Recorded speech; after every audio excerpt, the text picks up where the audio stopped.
బలి అర్పణలు తినేటువంటి దానిలో కూడా అక్రమంగా తీసుకుని తినటం మొదలుపెట్టారు. అది చూసినప్పుడు దేవుని యొక్క వాక్కు ఏలియాకే రావాలి, కానీ తట్టుకోలేడు. దేవుని యొక్క ఉగ్రత వారి మీదకి వచ్చిందంటే తను తట్టుకోలేడు. కాబట్టి అందులో ప్రజలు చాలా మంది నశించిపోతారు కనుక యెహోవా దేవుడు ఏం చేశాడు, హన్నా ద్వారా ఆమెకు పుట్టినటువంటి కుమారుడైన సమూయేలు ద్వారా తన ప్రజలైనటువంటి ఇశ్రాయేలులను కాపాడటానికి, వారిని నడిపించడానికి ఒక నాయకుడు అవసరమయ్యాడు. ఈ నాయకుడు ఎలాంటి వాడు కావాలి అనేటువంటి దానిలో అతడు దైవాభిషేకము పొందినటువంటి వాడై ఉండాలి. కాబట్టి హన్నాకు ప్రత్యక్షమై, అంటే ఏలీ ద్వారా ఇచ్చినటువంటి వాగ్దాన ప్రకారంగా హన్నాకు పుట్టినటువంటి సమూయేలును దేవుడు ముందు ఎక్కడ పెట్టాడు? బాలుడిగా ఉండగానే దేవుని యొక్క మందిరములోనే నివాసిస్తూ దైవజనుడికి పరిచర్య చేసేటువంటి వాణినిగా తర్బీదిచ్చాడు. అక్కడ దేవుడు తన యొక్క వాక్కును ప్రత్యక్షపరిచాడు దేవుని యొక్క మందిరంలో. కానీ బాలుడు కనుక గ్రహించలేకపోయాడు.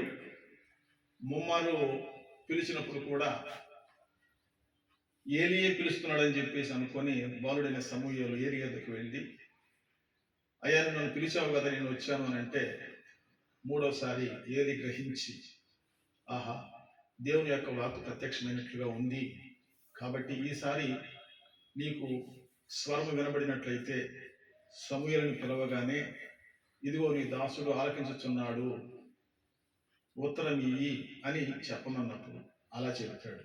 కాబట్టి దేవుని యొక్క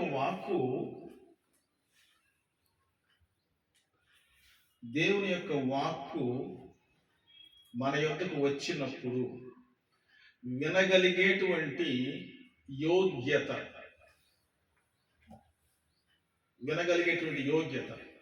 వినినా కానీ అర్థము చేసుకునేటువంటి శక్తి, గ్రహింపు శక్తి, విని గ్రహించినా కానీ దేవుని యొక్క చిత్తమును బట్టి చేసేటువంటి దీనత్వము, లోబడేటువంటి స్థితి గతి ఉండాలి.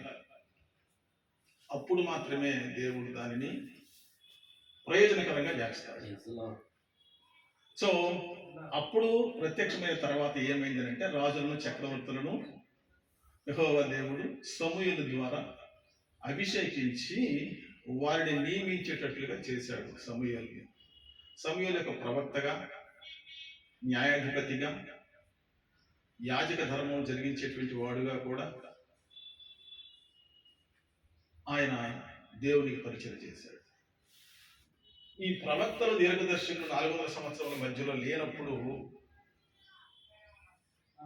దీనిని ఏమన్నారు? మౌనకాలం అన్నారు.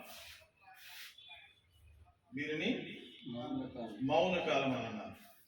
But is it right? అది నిజంగానే మౌనకాలమా? దేవుని యొక్క వాక్కు అనేటువంటిది రాలేదా? ప్రవక్తలు లేరా? దీర్ఘదర్శకులు లేరా? మనము ఈ పీరియడ్ని కొంచెము మనం అధ్యయనం చేసి చూస్తే మొదటిగా మనము ఐగుప్తుకు వెళ్ళాలి. ఐగుప్తు 4000 సంవత్సరముల నుండి బబులోను రాజ్యం, అంటే అష్షూరు రాజ్యం వచ్చేంత వరకు,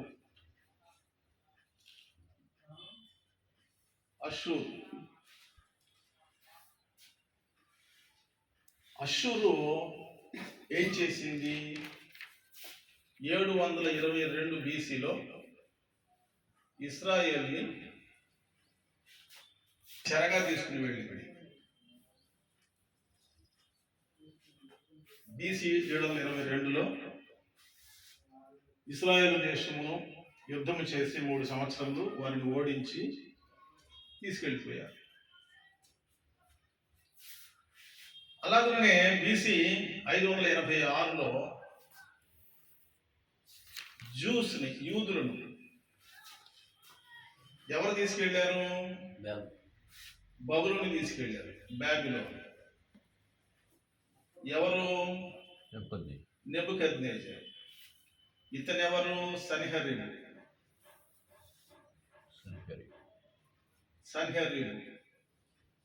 యాక్చువల్గా తీసుకెళ్ళినటువంటి వాడు ఇంకొక పేరు ఉంది అతను ఇంకొకడు ఉన్నాడు, ఆ పేరు రికార్డులో ఉంది. అయితే ఇది మౌన కాలమునకు ముందు జరిగినటువంటిది. 586లో బబులోనుకు తీసుకుని వెళ్ళిపోయారు యూదులందరినీ కూడా. ఇక్కడ 70 సంవత్సరములు చెరలో ఉన్నారు. ఈ 70 సంవత్సరములు పోతే 586 నుంచి 70 సంవత్సరాలు పోతే ఇంకెంత ఉందండి? బీసీ 516. 516లో ఏం జరిగింది? 516లో జరిగినటువంటి చరిత్ర ఏమిటి?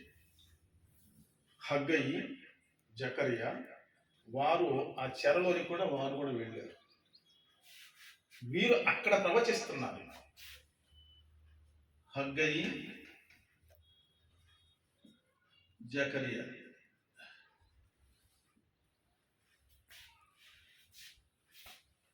ఈ దినములలో 586లో వెళ్ళినటువంటి వారు ఎవరెవరు ఉన్నారయ్యా అంటే 606 నుంచి 586 వరకు 3 సార్లు బబులోను రాజులు యుద్ధములు చేసి యూదా దేశం మీద 586లో చెరగా తీసుకుని వెళ్ళిపోయారు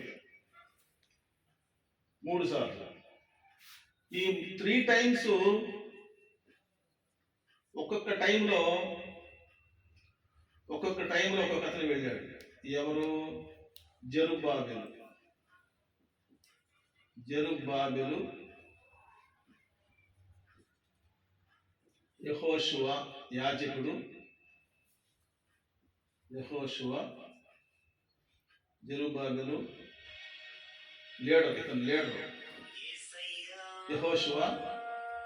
తర్వాత ఎజ్రా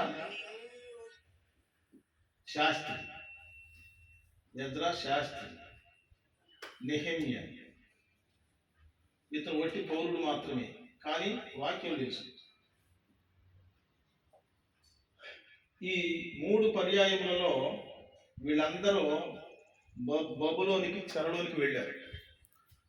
వీరు వెళ్ళి ఏం చేశారు? అక్కడికి వెళ్ళిన తర్వాత ఒక్కొక్క రాజు కాలంలో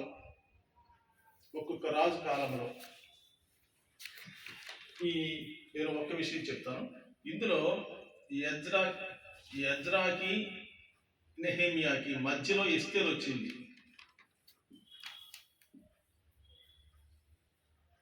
ముందు ఎజ్రా,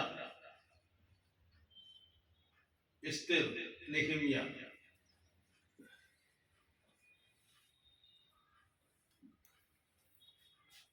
నెహెమియా 444 BC, ఎస్తేరు 480 BC, ఎజ్రా 586 BC. ఈ కాలములలో వీళ్ళందరూ బబులోను దేశములకు చెరగా తీసుకుని పోబడ్డారు. అక్కడ ప్రవక్తలు ఉన్నారు. ప్రవక్తలనంటే ఎవరు? దేవుని యొక్క వాక్యం ఎవరికైతే ఇవ్వబడిందో, ప్రత్యక్షమైందో, ఆ ప్రత్యక్షపరచబడినటువంటి వాక్యాన్ని, ఆ ప్రవచనాన్ని తీసుకుని వెళ్ళి ప్రకటించేటువంటి వాళ్ళని ప్రవక్తలు అని అంటాం. దీర్ఘదర్శకులు ఎవరయ్యానంటే జరగబోయేటువంటి దానిని, దీర్ఘకాలంలో జరగబోయేటువంటి దానిని దర్శించేటువంటి వాళ్ళని దీర్ఘదర్శకులు అని అంటారు. దీర్ఘదర్శకులు. సార్, ప్రొఫెట్ గాను దీర్ఘదర్శకులకి తేడా ఏంటి? ప్రాఫెట్ అంటే వీళ్ళకి దర్శనాలు వస్తాయి, దీర్ఘదర్శకులకు దర్శనాలు వస్తాయి. కళలో వెలుగు ద్వారా, దేవుని యొక్క దూతల ద్వారా స్వప్నములలో వాళ్ళకి దర్శనాలు వస్తాయి. మేరీకి గబ్రియల్ దూత ప్రత్యక్షమయ్యాడు, కానీ అతని ఆ అమ్మాయి యొక్క ప్రధానం చేయబడినటువంటి భర్త అయిన యోసేపుకి ఎలా దర్శనం ఇచ్చాడు? కలలో వచ్చాడు. So there is difference between దర్శనము కళ. స్వప్నము కళకు కూడా కొంచెం తేడా ఉంటుంది. అలాగే దర్శనానికి కళకు తేడా ఉంది, స్వప్నానికి తేడా ఉంది. క్లియర్గా మనకు అర్థమయ్యేటువంటి దర్శనం. కళలు చాలా వరకు ఫెయిల్ అయిపోతాయి, స్వప్నములు కూడా ఫెయిల్ అయిపోతాయి. కొన్ని జరుగుతాయి, కొన్ని జరగవు. కానీ దర్శనములు ప్రాక్టికల్గా మనం చూస్తున్నాము. దర్శనములు అంటే ఇంగ్లీష్లో ట్రాన్స్ అని అంటారు. ట్రాన్స్, TRANS, ట్రాన్స్ అని అంటే వాళ్ళు దేవుని యొక్క ఆత్మ చేత నింపబడినటువంటి వారై వాళ్ళు దర్శనాలు చూస్తూ ఉంటారన్నమాట. ట్రాన్స్ఫర్మేషన్ అని అంటారు. ట్రాన్స్ఫర్మేషన్ ఇంగ్లీష్లో. రెండు ఒకలే కావచ్చు గారు. ప్రవక్త, దీర్ఘదర్శి ఒక వ్యక్తి కూడా కావచ్చు. కావచ్చు. ఎందుకంటే ఒకసారి ప్రవక్తలు ప్రవచనాలు వస్తూ ఉంటాయి. ఆ ప్రవక్తకి దర్శనం కూడా ఇస్తాడు దేవుడు. దర్శనం కూడా ఇస్తాడు. ఇప్పుడు పేతురు యాకోబు యోహానులను రూపాంతరపు కొండ మీద తీసుకువెళ్ళినప్పుడు యేసుక్రీస్తు ప్రభు మహిమా స్వరూపుడిగా మార్చబడినటువంటి వాడే ఏలియా మోషేలతో మాట్లాడుతూ ఉన్నప్పుడు వీళ్ళు చూస్తున్నారు కానీ కింద పడిపోయారు. వీళ్ళు భయపడిపోయి ఆ వెలుగును చూడలేక కింద పడిపోయారు. సో అయినప్పటికీ కూడా వాళ్ళు మోషే, ఏలియా అని వీళ్ళు ఎలా గ్రహించారు? చూశారు. అయితే చూశారు కానీ మోషే ఎప్పుడు జీవించాడు? 1491లో ఉన్నాడు. BC 1490లో ఉన్నటువంటి మోషేను. ఆ తర్వాత వచ్చినటువంటి ఆహాబు కాలంలో ఉన్నటువంటి ఏలియాను వీళ్ళు ఎలా గుర్తుపెట్టగలిగారు?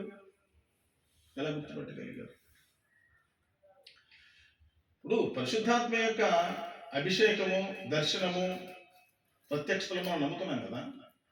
So definitely there must be the spirit of God who is giving the information to Peter, John and Jacob and James. It is possible. For God everything is possible. So కాబట్టి దర్శనము ఉన్నది, డైరెక్ట్గా చూసినటువంటిది ఉన్నది, ప్రత్యక్షంగా చూసినటువంటిది ఉన్నది. ప్రత్యక్షతను కళలో, స్వప్నములో కూడా చూసినటువంటిది ఉన్నది. సో ఈ మేరీకి దర్శనం ఇచ్చినటువంటి గబ్రియలు స్వప్నమును అక్కడ దర్శనం ఇచ్చి యోసేపుతో మాట్లాడాడు. That's not a myth. అది కల్పనేం కాదు, ప్రాక్టికల్గా జరిగింది కదా. అది వాళ్ళకి చెప్పబడినటువంటిది, దర్శనము ఇవ్వబడినటువంటిది, కళ ఇవ్వబడినటువంటిది, వాళ్ళు చూసినటువంటివి వాళ్ళ జీవితంలో నెరవేరినవి. So that is history. అది చరిత్ర. దేవుడు ఇచ్చినటువంటి ప్రత్యక్షతలు, ప్రకటనలు, దర్శనములు. స్వరం కూడా ఉంది కదా. ఇప్పుడు సమూయేలుతో మాట్లాడే స్వరంతోనే మాట్లాడాడు. యాక్చువల్గా దర్శనమే లేదు ఆయన ముందు. సమూయేలుతో మాట్లాడింది స్వరంతోనే మాట్లాడాడు. అయితే నా యొక్క ఒక విశ్లేషణ ఎలాగో అనంటే, is not God speaking to the people? దేవుడు మనుషులతో మాట్లాడడం లేదా? చెప్పండి. మాట్లాడతాడు కాదు, అది సింపుల్ ప్రెసెంట్ టెన్స్. మాట్లాడుతూ ఉన్నాడు, ప్రెసెంట్ కంటిన్యూస్ టెన్స్. నబడేస్ ఇప్పుడు ఎందుకు దేవుడు మాట్లాడటం లేదనేటువంటి వాళ్ళు చాలా మంది ఉన్నారు, అడిగేవాళ్ళు. మరి మలాకి దగ్గరకు వచ్చినటువంటి ప్రవచనము, వాక్కు, మలాకి ఎవరిని గురించి చెప్పాడు? 4వ అధ్యాయం 7వ వచనంలో మలాకి ఎవరిని గురించి ప్రవచించాడు? చెప్పండి. మలాకి 4:7లో ఎవరి గురించి ప్రవచించాడు మలాకి? 4:6 ఉమ్, ఏలియా ఏలియన్ గురించి ప్రవచించాడా? అలాగే నేను వచ్చి దేశము శపించుకున్నట్లు ఆ, అతడు తండ్రుల హృదయం ఎవరు అతను? బాప్తిస్మం ఏలియా ఆత్మ కలిగిన నేను ఏలియాను పంపిస్తాను. పైన ఉందన్నమాట. ఏలియా 6వ వచనం. 5వ వచనం. ఆ, యెహోవా నియమించిన భయంకరమైన మహాదినము రాకమునకు రాకమునుపు నేను ప్రవక్త ఏలియాను ఉమ్, మీ అద్దకు పంపుదును. ప్రవక్త అయిన ఏలియాను మీ వద్దకు పంపుదును అని అన్నాడు. అయితే ఏలియా ప్రవక్త వచ్చాడా 4వ సంవత్సరం తర్వాత? ప్రాక్టికల్ గా క్రియారూపకంగా ఏలియా ప్రవక్త ప్రత్యక్షపరచబడలేదు, కానీ ఆయన ఆత్మ కలిగినటువంటి వాడి యోహాను వచ్చాడు. బాప్తిస్మ ఇచ్చేటువంటి యోహాను వచ్చాడు. సో బాప్తిస్మ ఇచ్చేటువంటి యోహాను వచ్చినప్పుడు కూడా మత్తయి అతని గురించి రాశాడు. ఈ ప్రవచనాన్ని ఎత్తి రాశాడు. మలాకి ఇచ్చినటువంటి ప్రవచనాన్ని ఎత్తి, ఇదిగో మలాకి చెప్పినటువంటి ప్రవచన ప్రకారంగా ఏలియా ఆత్మ కలిగినటువంటి వాడై తండ్రుల హృదయంలో పిల్లల హృదయం తండ్రుల తట్టును తిప్పినటువంటి వాడై వస్తాడు, అతనే బాప్తిస్మ ఇచ్చే యోహాను అని యేసు ప్రభు కూడా చెప్పాడు. యేసుక్రీస్తు ప్రభు కూడా ఆ విషయాన్ని ప్రస్తావించి చెప్పాడు. సో ఆ ప్రవచనము 4వ సంవత్సరం తర్వాత మలాకి చెప్పిన ప్రవచనము బాప్తిస్మ ఇచ్చేటువంటి యోహాను జీవితంలో జరిగింది, నెరవేరింది. నా ప్రశ్న, దైవజనుడు నేను అడిగేటువంటి ప్రశ్న ఏమిటి? దేవుని యొక్క స్వరము వినబడుట లేదా? దేవుడు మాట్లాడలేదా ఆ 400 సంవత్సరములు? ఈ 400 సంవత్సరములు ఎక్కడ ప్రారంభమవుతుంది? మాదీయ పారసీక బబులోనును జయించి 539లో BC 335 సంవత్సరం వరకు వారు పరిపాలన చేశారు. 208 సంవత్సరాలు పారసీక రాజు కోరెషు,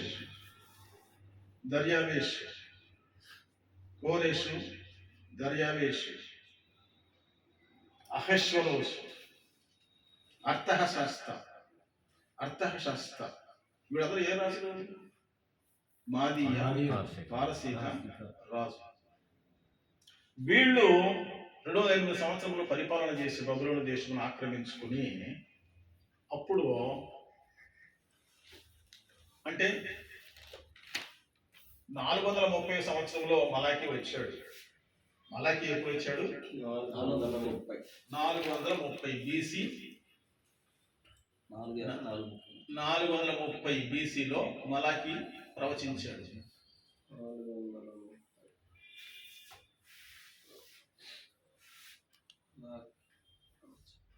దిస్ హిస్టారికల్ డేటా. 430 BCలో వస్తే ఇప్పుడు ఈ 430లో మలాకి ఎక్కడున్నాడు?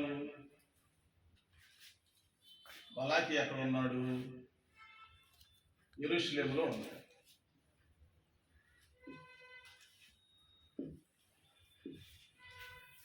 అదే కదా మరి చెప్పాడు 4వ అధ్యాయం 3వ వచనంలో మలాకి కన్నా ఏమి చెప్పాడు? నేను నియమింపబో దినమున దుర్మార్గులు మీ పాదముల కింద ధూళి వలె ఉందురు, మీరు వారిని అనగద్రొక్కుదురని సైన్యములకు అధిపతి యెహోవా సెలవిచ్చుచున్నాడు. తర్వాత నీకు నక్షత్రమును పుట్టిస్తానన్నాడు. ఏంటది? రెండవ చదవండి. అయితే నా నామమందు భయభక్తులు గల వారి అగు మీకు నీతి సూర్యుడు ఉదయించు అతని రెక్కలు. చాలు నీతి సూర్యుడు ఉదయించును అని మలాకి ప్రవచించాడు. ఎక్కడ ప్రవచించాడు? 430 యెరూషలేములో ప్రవచించాడు. ఇక్కడెవరు ప్రవచిస్తున్నారు? హగ్గయి, జకర్యా, శాస్త్రి అయినటువంటి ఎజ్రా, యెహోషువ, యాజకుడైనటువంటి యెహోషువ, శాస్త్రి అయిన ఎజ్రా, నెహెమ్యా. భక్తుడైనటువంటి నెహెమ్యా, వీళ్ళందరూ ఎవరి కాలంలో జీవించారు? దర్యావేషు రాజు కాలంలో. నెహెమ్యా ఎవరి కాలంలో?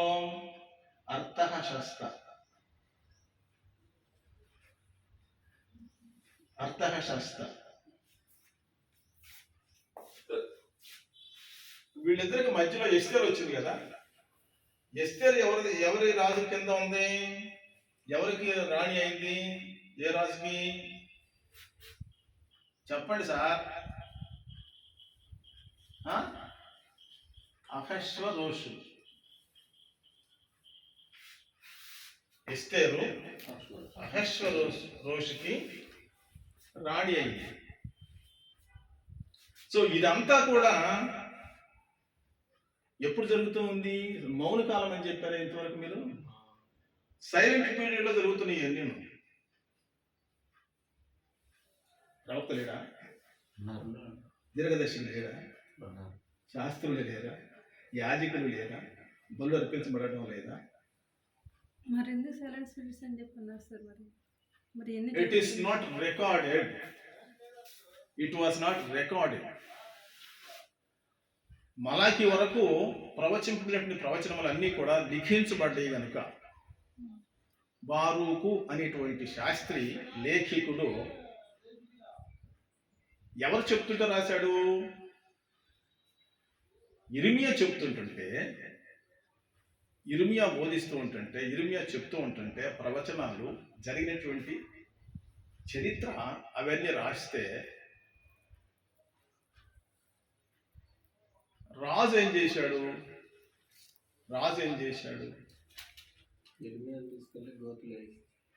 గోతులు వేయటమే కాదు, ఆ బారూకు ఇర్మియా చెప్పింది రాస్తే ఆ పుస్తకం తీసుకెళ్లి రాజుగారు అందరూ చూస్తుంటుండగానే కాల్ చేశాడు, చించి కాల్ చేసేసి మళ్ళీ రాశారు. దేవుడు మాట్లాడడం లేదా? మరి రాయబడినటువంటి అన్ని కూడా ఏమైపోయినాయి అన్నమాట. రాజులు, చక్రవర్తులు, విగ్రహారాధకులు, దేవునికి అవిధులైనటువంటి వారు వాళ్ళు ఏం చేస్తున్నారు? వాటిని కాల్ చేస్తున్నారు. ప్రవక్తల్ని చంపేస్తున్నారు. దీర్ఘదర్శకులను చంపేస్తున్నారు. వాళ్ళు రాసినటువంటి పుస్తకాలని కాల్ చేస్తున్నారు. అందువల్ల ఏమైంది అంటే వీళ్ళందరినీ చెరగా ఈ 722 BCలో 722 ఇశ్రాయేలు తీసుకెళ్ళారు కదా చెరగా. వాళ్ళు ఏమయ్యారు? నేను ఆలోచించారండి. ఇశ్రాయేలీయులు 4 లక్షల మంది పైనే ఉన్నారండి అక్కడ. ఇశ్రాయేలీయులు షోమ్రోన్లో, సమరయలో.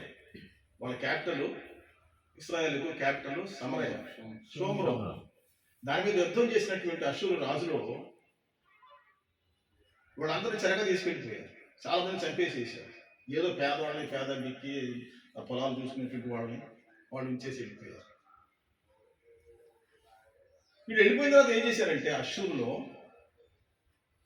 ఆ చిన్న గ్రామాల్లో వదిలిపెట్టేసి పోయి బతకంటారు, పోండ్రా.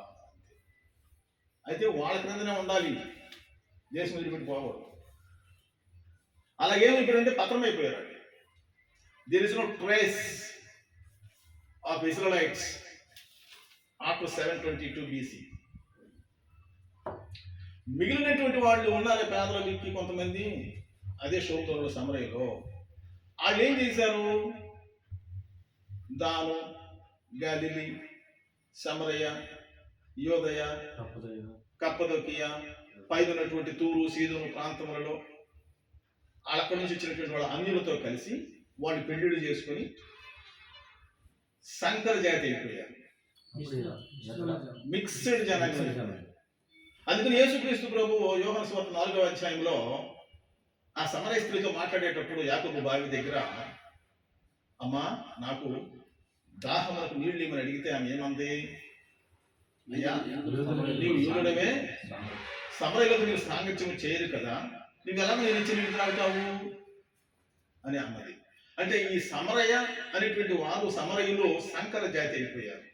So there was no the trace of Israelites after 722 BC when they were taken as captives to Ashur. So ఇక్కడికి వస్తే యెరూషలేమునికి వస్తే యోదయ దేశం నెబుకద్నెజరు దాడి చేసి 3 సార్లు వాళ్ళందరూ తీసుకెళ్ళిపోతాడు. నెబూజరదానా అతని క్రింద ఉన్నటువంటి వాడు నెబూజరదాను యెరూషలేము మొత్తం నాశనం చేసేసి యెరూషలేము యొక్క దేవాలయం కూల్చేసేసి కాల్చేసేసి వెండిని బంగారము ఇత్తడిని సకలమైనటువంటి వాటిని తీసుకెళ్ళిపోయారు. కొంతమంది పేదవాళ్ళు మాత్రం ఉంచారు అక్కడ. ఆ తీసుకెళ్ళిపోయినటువంటి వాళ్ళు ఏం చేశారు అని అంటే ఈ ఎజ్రా తర్వాత జెరుబ్బాబెలు యెహోషువ వీళ్ళందరూ ఏం చేస్తారనమాట, అక్కడ ప్రార్థన చేస్తున్నారు చెరలో. ఎలా చేయగలుగుతున్నారు అని అంటే ఈ పారసీక మాదీయ రాజులు ఉన్నారే, ఇందాక నేను మెన్షన్ చేశాను కదా మీకు, రాజుల పేరు చెప్పాను కదా, కోరెషు, అహష్వేరోషు, దర్యావేషు, అర్థహషస్త, ఈ రాజులందరూ ఏం చేశారనమాట, పారసీక వాళ్ళు ఏం చేశారంటే రాజులు యూదుల మీద దయ చూపించి వాళ్ళకి పర్మిషన్ ఇచ్చారు. మీరు మీ దేశానికి వెళ్ళిపోయి మీరు మీ దేవుడైన యెహోవా మందిరం కట్టుకోమని చెప్పారు. అది 538 BCలో 538 BCలో ఇక్కడ 538 BCలో కోరెష్ ఏం చేశాడు, డిక్రీ చేశాడు.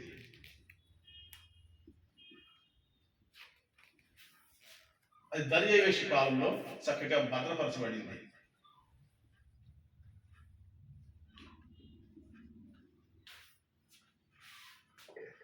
ఇక్కడ వాళ్ళకి పర్మిషన్ ఇచ్చారు కనుక వాళ్ళు ఏం చేశారు, 538 నుంచి 444 వరకు, లేక 586లో వీళ్ళు వచ్చారు వెళ్ళిపోయారు, 516లో మందిరం కట్టి ముగించారు. 516లో 516వ సంవత్సరంలో జెరుబ్బాబెలు, యెహోషువ, ప్రధాన యాజకులు అందరూ కూడా కలిసి, ఎజ్రా శాస్త్రులు అందరూ కలిసి యెరూషలేములో పడిపోయినటువంటి దేవుని యొక్క మందిరాన్ని పునర్నిర్మించారు రెండవసారి. 516. ఈ 516 నుంచి 444 వరకు ఉన్నటువంటి నెహెమ్యాకు 444 వరకు ఈ నెహెమ్యా ఎవరి దగ్గర ఉన్నాడు, నెహెమ్యా ఏ రాజు దగ్గర ఉన్నాడు, అర్థహషస్త రాజు దగ్గర ఉన్నాడు. ఏం పని చేస్తున్నాడు, పానదాయకుడిగా ఉన్నాడు. ఆ రోజున 442లో అతను రాజు దగ్గరికి వెళ్ళి పానదాయకుడిగా ఉండి ద్రాక్షరసం చేతికి అందిస్తున్నప్పుడు రాజుకి అతని ముఖము చిన్నపోయి ఏడుస్తూ ఉన్నాడు. అప్పుడు ఎందుకు ఏడుస్తున్నావు నువ్వు, ఎందుకు ముఖం చిన్నపోయిందని అడిగితే నెహెమ్యా చెప్తాడు, ఇదిగో నా దేశం యెరూషలేము నుండి యూదులు నా సహోదరులు వచ్చారు, యెరూషలేముకు గోడలని పడగొట్టేసేసారంట, ప్రహరీ గోడలని పడగొట్టేసేసారు, అక్కడ కొన్ని అక్రమ కార్యాలు జరుగుతూ ఉన్నాయి, కాబట్టి నా యొక్క పితరుల దేశం నాశనం అయిపోయింటే నేను దుఃఖపడవద్దా అని అంటే అప్పుడు పర్మిషన్ ఇస్తాడు అర్థహషస్త. అప్పుడు సైన్యాన్ని, వెండిని, బంగారము, సకల లోహములను తీసుకొని, డబ్బును తీసుకొని అతను వస్తాడు. ఎప్పుడు వస్తాడు, 444లో వస్తాడు. 444 BCలో వచ్చి వాళ్ళందరూ కలిసి ఆ ప్రహరీ గోడలు పడిపోయినవన్నీ కూడా రిపేర్ చేస్తారన్నమాట. ఇప్పుడు చూస్తే మనకి వెయిలింగ్ వెస్టర్న్ వాల్ మాత్రమే ఉంది యెరూషలేములో నవడేస్. కన్నీరు గార్చేటువంటి పడమటి సైడ్లో ఉన్నటువంటి వాల్ మాత్రమే ఉంది, మొత్తం అంతా కూడా పడగొట్టేసేసారు. అయితే నేను చెప్పేటువంటి చరిత్రలో ఉన్నటువంటి విషయం ఏమిటి అని అంటే 444 తర్వాత మనకి ఈ సైలెంట్ పీరియడ్ స్టార్ట్ అవుతుంది. 444 తర్వాత సైలెంట్ పీరియడ్ స్టార్ట్ అవుతుంది అన్నమాట. ఇక్కడ మలాకి ప్రవచించినటువంటి దానిని 430 సంవత్సరాల తర్వాత దేవుడు దానిని నెరవేర్చారు. దానియేలు ఎప్పుడున్నాడు?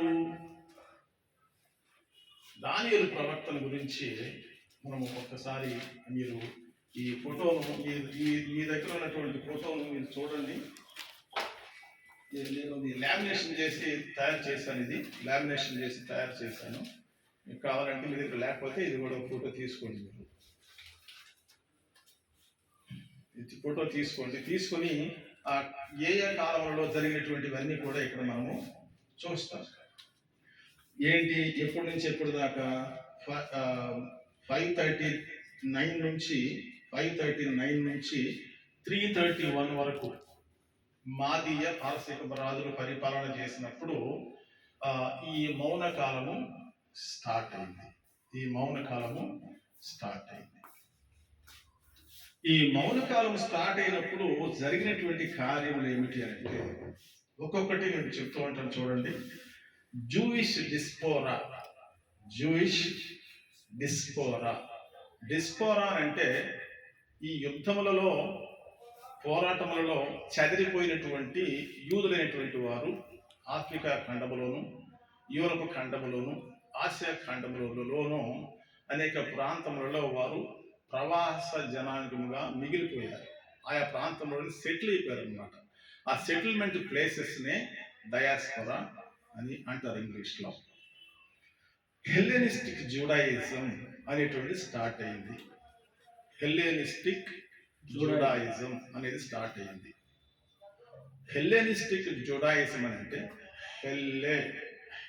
హెల్లే అనేటువంటి దానికి మీనింగ్ ఏంటంటే గ్రీస్ అనేటువంటిది అర్థం. గ్రీస్ అనేటువంటి పేరుకి హెల్లే అని అర్థము. అది మూల గ్రీక్ భాష అన్నమాట అది. కాబట్టి గ్రీస్కి ఆ నేమును హెల్లే అని పెడతారు. కాబట్టి ఆ రూలును గ్రీకు వాళ్ళు ప్రారంభించినప్పుడు మాసిడోనియా నుంచి వచ్చినటువంటి గ్రీకు చక్రవర్తి అయినటువంటి అలెగ్జాండర్ ద గ్రేట్ అతడు 323 వరకు బ్రతికాడు. 331లో పార్సిక రాజు అయినటువంటి దర్యావేషు 3ను ఓడిస్తాడనమాట. పార్సిక రాజు అయినటువంటి దర్యావేషు 3ను ఓడించి అంతా కూడా బబులోను, తర్వాత పర్షియా, యెరూషలేము, ఈజిప్టు, మాసిడోనియా, కాన్స్టంటైన్ అన్నీ కూడా అతను ఆక్రమిస్తాడు. ద వరల్డ్ పవర్ అయిపోతాడు అన్నమాట. అక్కడ ఏం చేశాడనంటే అతను కూడా యూదులకు ఫ్రీడమ్ ఇచ్చాడు అన్నమాట. ఫ్రీడమ్ ఇచ్చినప్పుడు ఏం జరిగిందంటే గ్రీక్ లాంగ్వేజ్ని ప్రపంచం అంతటా కూడా కల్చర్ ఆఫ్ గ్రీస్ని ప్రపంచం అంతటా కూడా అది వ్యాపించేటట్లుగా చేశాడు.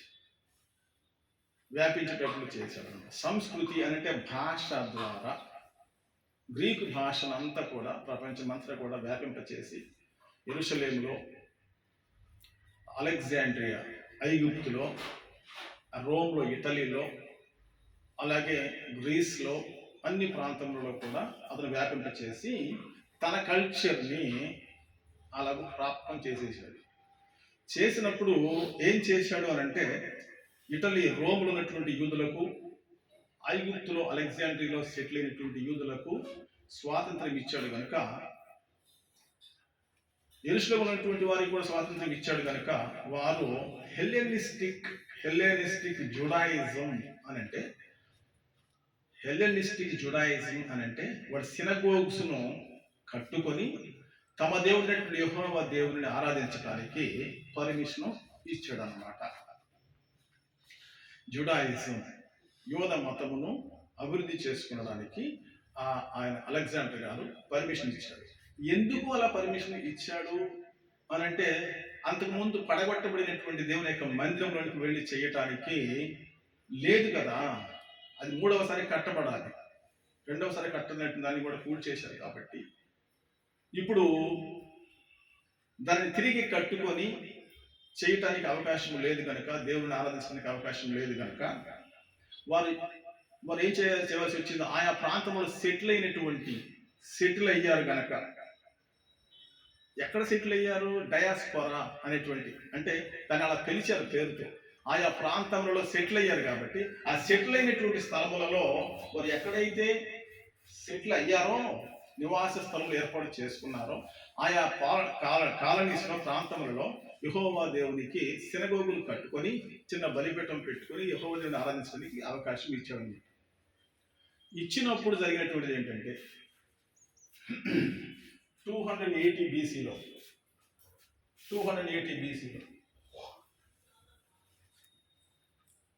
ఇక్కడ 331లో అలెగ్జాండర్ వచ్చాడు కదా, Alexander Greece, Alexander the great 323లో చచ్చిపోయాడు.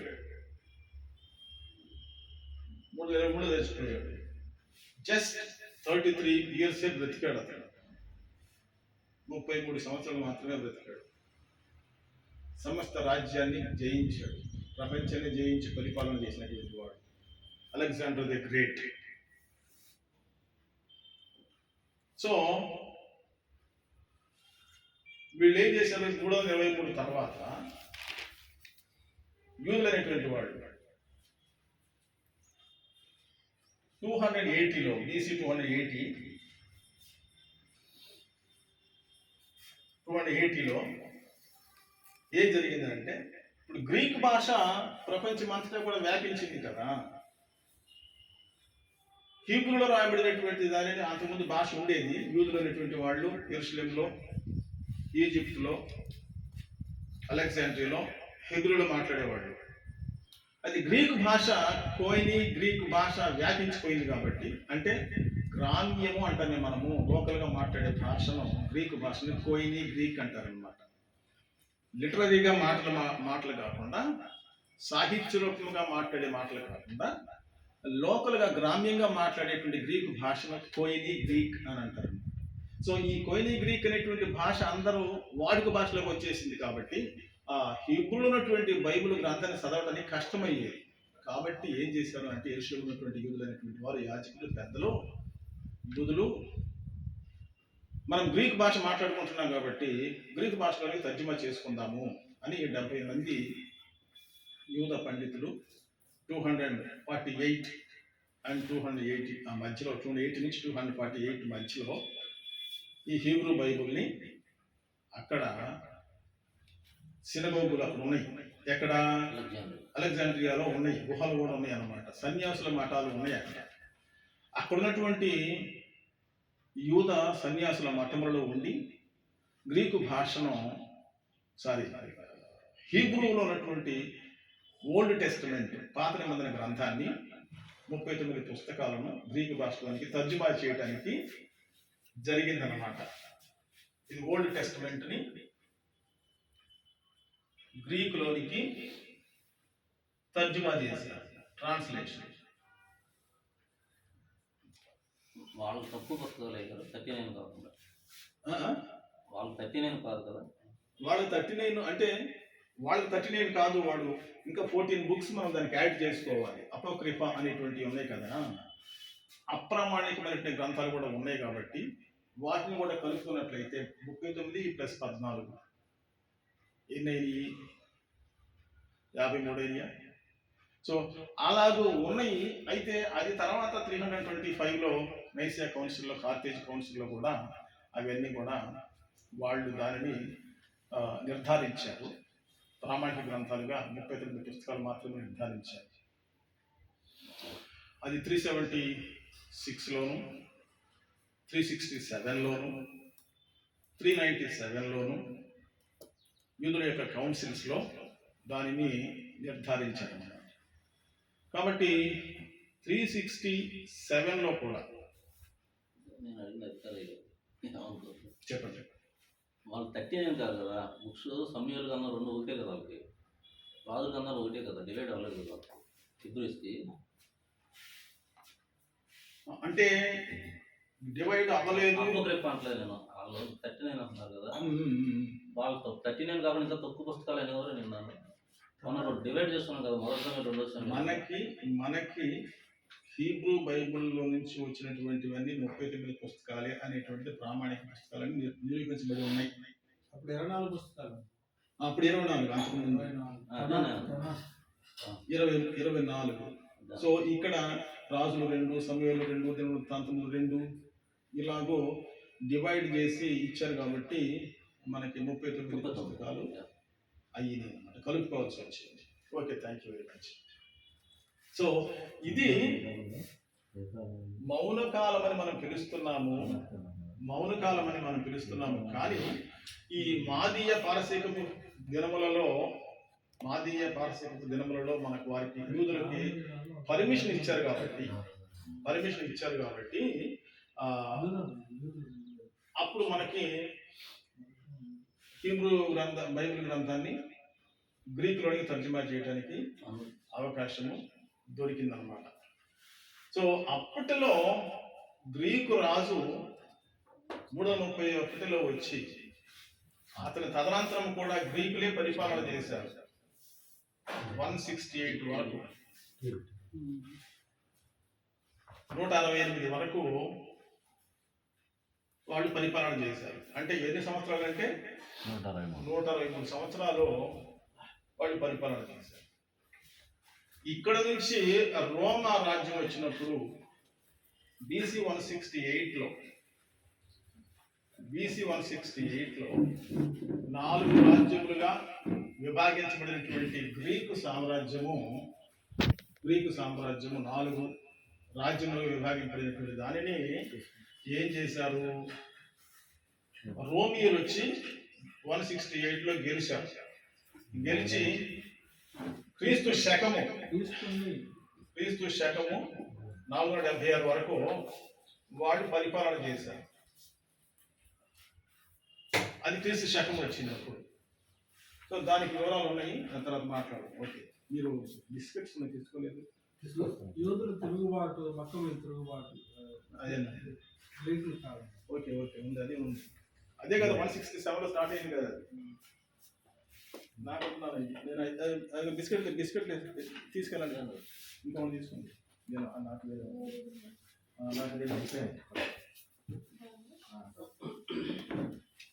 నాకు రెండు ఇచ్చి తర్వాత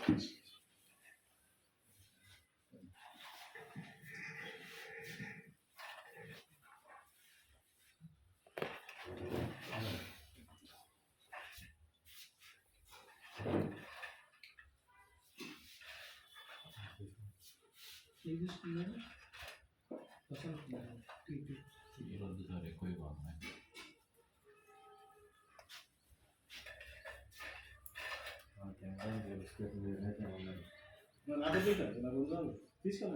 తీసుకున్నాను. ఆ స్క్రిప్ట్ ఉంది, నేను ఇప్పుడు ఇస్తాను నీకు. ఆ సైలెంట్ పీరియడ్లో అంతా కూడా ఇస్తాను. తెలుగులో ఉంది, ఇంగ్లీష్లో కూడా ఉంది.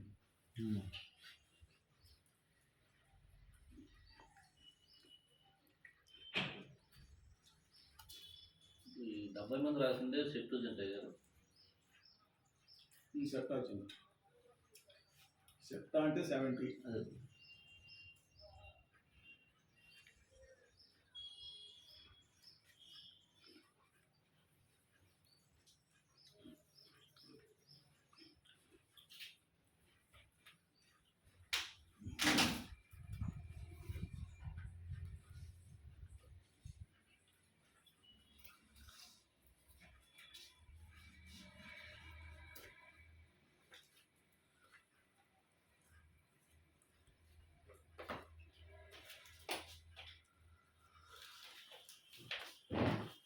మీకు ఇచ్చాను ముందు చూడండి, ఇంగ్లీష్లో ఇచ్చాను, తెలుగులో కూడా ఇచ్చాను. తీసుకోండి.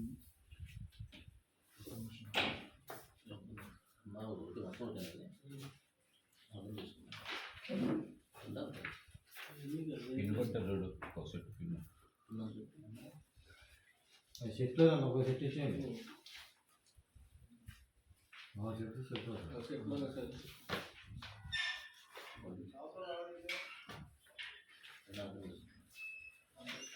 ఇది స్టెప్ వస్తాను చెప్పుకుందా ఒకటే రెండు రెండు కాదు ఒకటే అమ్మ అడుగుతుందా సిస్టర్ తెలుగు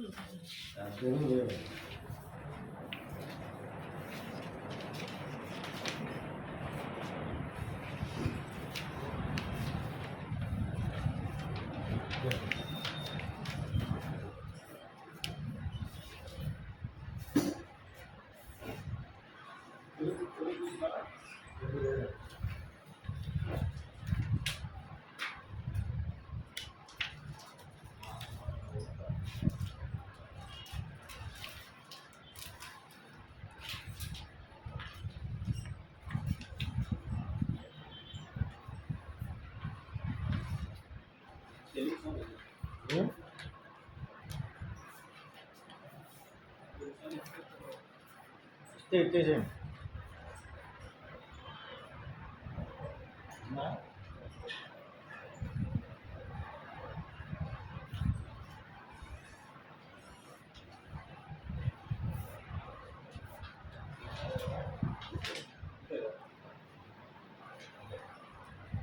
ఇంగ్లీష్ కావాలా తెలుగు కావాలి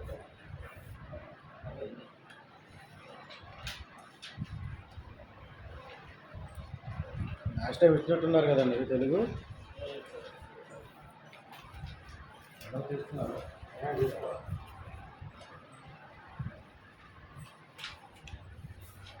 ఇంగ్లీష్ వచ్చా తెలుగు తెలుగు తెలుగు ఇచ్చేసాను కదా ఇప్పుడు ఇంగ్లీష్లో ఉన్నటువంటిది.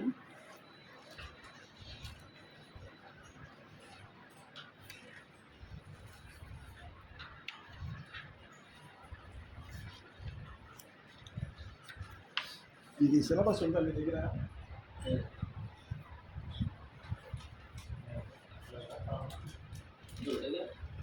చూడు రెండు ఒకటైతే ఒకటి ఇచ్చేసేయండి.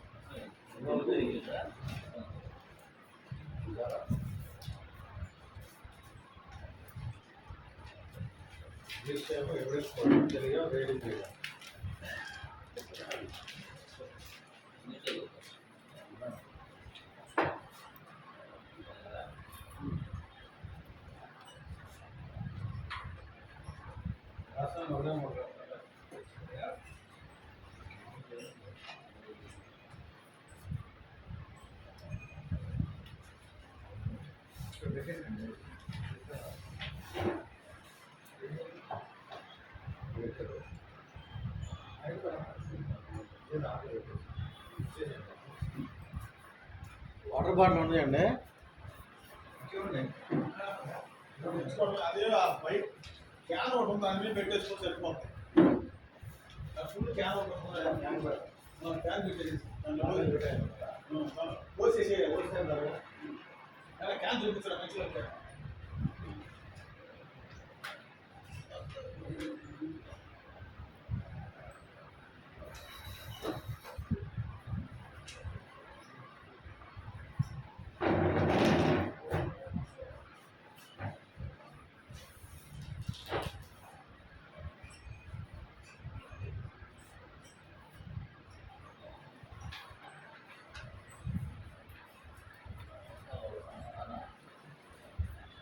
Thank you.